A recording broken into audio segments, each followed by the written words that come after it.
Republican Party tonight as leaders repeal some actions taken at the state convention, including closed primaries. It's been a big talking point since it happened more than a month ago. Samantha Boyd has been following from the start. There was already some clear division in the party over that move. That's right. Sam joining us now live outside the Republican Party of Arkansas.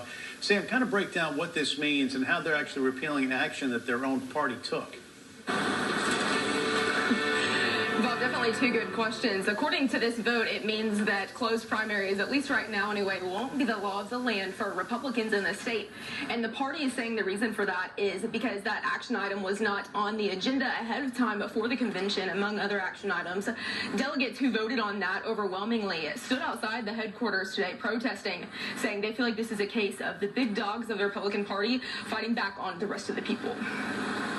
They've already talked to them. The arrogance of these people to literally look these people in the face and flip them off. All the people that went to that convention that voted on this overwhelming. A clash in members of the Republican Party of Arkansas playing out outside the headquarters on Thursday over a vote being done inside by the executive committee that resulted in overriding some of the delegates' actions at the convention. Most importantly, their decision to close primaries. They're trying to exclude the people's voice in Arkansas who legally met as we were supposed to do, made decisions to make this a better country. According to the state party rules, quote, the final authority in all party matters rests in the Republican State Convention, which is made up of delegates. But chairman of the party, Joseph Wood, says following a complaint filed by a delegate, they received an advisory opinion on whether the party can adopt certain changes to party rules based on the convention rules to put items on the agenda ahead of time and notify the delegates. The closed primary was not on there. They started adding the things that they wanted. Those things were null and void because they were not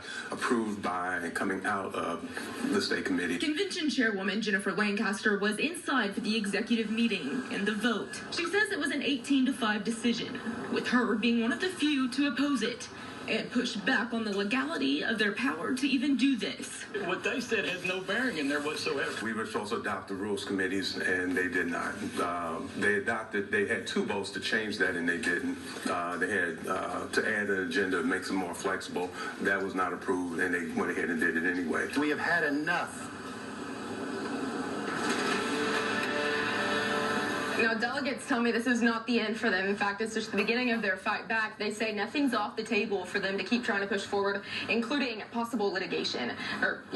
Litigation. Chairman Joseph Wood is also clarifying that this does not impact things like their certification of state and federal presidential candidates. And he says also this was not really to target any proposals, not at all. He says actually this was just to protect the will of the delegates, which is to preserve having notice ahead of action items. Reporting live from Little Rock, Samantha Boyd, KRK4 News.